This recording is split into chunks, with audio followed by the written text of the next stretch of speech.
We're going to do a one-way ANOVA using the formulas from the Essentials of Statistics textbook. We're going to use the ANOVA to see if there is a significant difference between the means of 3 or more groups.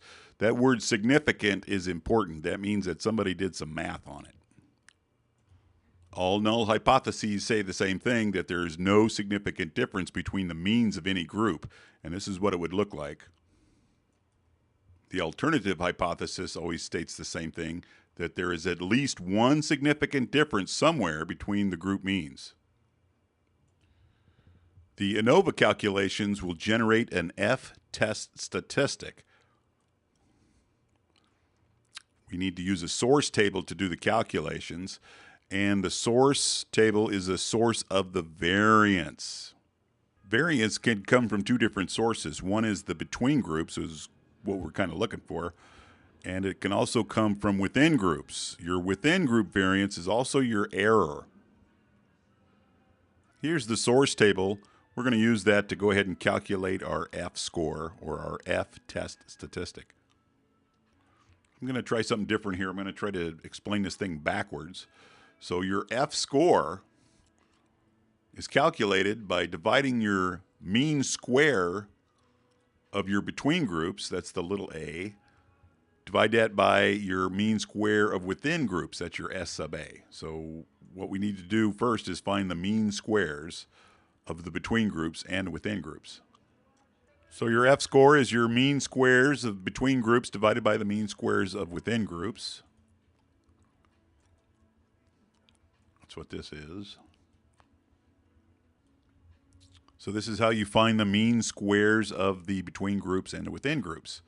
You're going to go ahead and divide your sum of squares from your between groups by the degrees of freedom for between groups. Same thing with the within groups.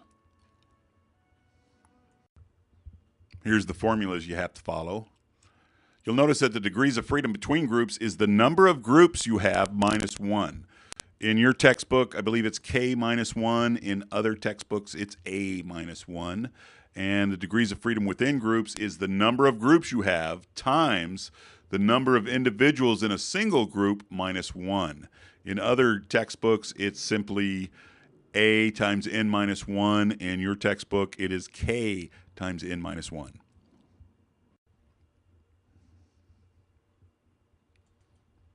Here's the sum of squares total formula.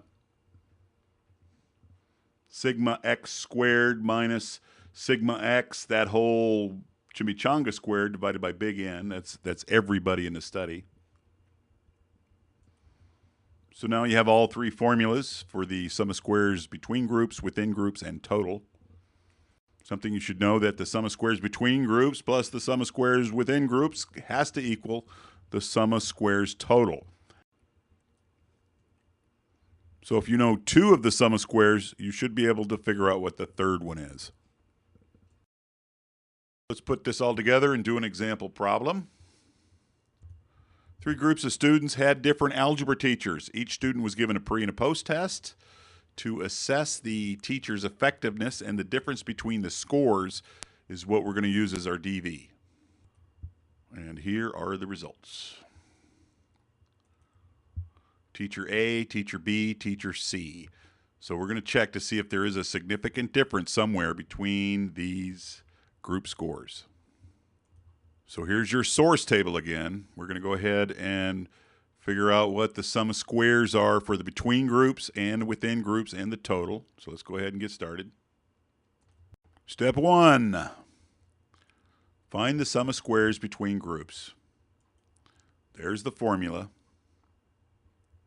And what that means is the big T stands for totals. That's this thing right here. Little n, that is how many in each individual group. It looks like 1, 2, 3, 4, 5 per group. The big N is everybody in all groups, so that's going to be 15 up here. And your G is the sum of your totals. That's that number, and that's what we're going to square. So let's go ahead and plug and chug. So the summation of T squared divided by N is 45 squared divided by 5, 50 squared divided by 5, 70 squared divided by 5, minus this g squared, 165 divided by 15, for a grand total of 70. So we have a sum of squares between groups of 70. Now we're going to have to figure out what the sum of squares is between the within group. And that's going to come up with a different formula. Let's go ahead and pull that up. Sum of squares within groups. We simply add up the sum of squares of each of the individual groups. So let's go ahead and hammer those out. And if you notice on our table, we already have the sum of squares for each of the groups. That 4 right there represents 8 minus the mean 9 squared. Same, 8 minus the mean 9 squared, 10 minus 9 squared, 9 minus 9 squared, 10 minus 9 squared. So if you do that, you're going to get a grand total of 4. And so these are the sum of squares for each of the separate groups right here. So we're just going to go ahead and add them all up down here, and we're going to get a grand total of 24 for the within group sum of squares. Okay, now we know the between group and the within group sum of squares. So remember, we're following this source table. Our next step is going to be to find the degrees of freedom for each of the different groups. That's going to be the denominator when we create our mean squares. We're just going to take the sum of squares from each group and then divide the corresponding degrees of freedom. That's going to give us our mean squares. So let's go ahead and do that now. Sum of squares between, sum of squares within. So between group sum of squares is the number of different groups minus 1. So our denominator is going to be 2. So sum of squares between groups is 70 divided by 2 comes out for a mean square of 35. Now let's do the mean square within groups. That is the quotient of the sum of squares within groups divided by the degrees of freedom within groups. So our sum of squares was 24. Degrees of freedom for your within groups is the number of groups, that's the 3, times the number of individuals in one group minus 1. So we got 3 times 4 is 12. That's your denominator. 24 divided by 12 is 2. So now we have our mean square within group. Almost done. Now we have to use the mean squares of the different groups to create our F-test statistic. So the mean squares between group divided by the mean squares of the within group, that will create your F. So we have 35 divided by 2. So we have a final F score, a calculated F-test statistic of 17.5. We now have to compare that with the critical F value that's in a table in a book. So let's go ahead and do that. Comparing our calculated F-test statistic from the one we got from the book, we have to look up in the table on the F table at the numerator is 2 degrees of freedom. The denominator is 12 degrees of freedom. We got that from our source table. And if the null hypothesis were true, stating that the mean differences were not significantly different, then we should have got a test statistic, an F score of 3.88 or less.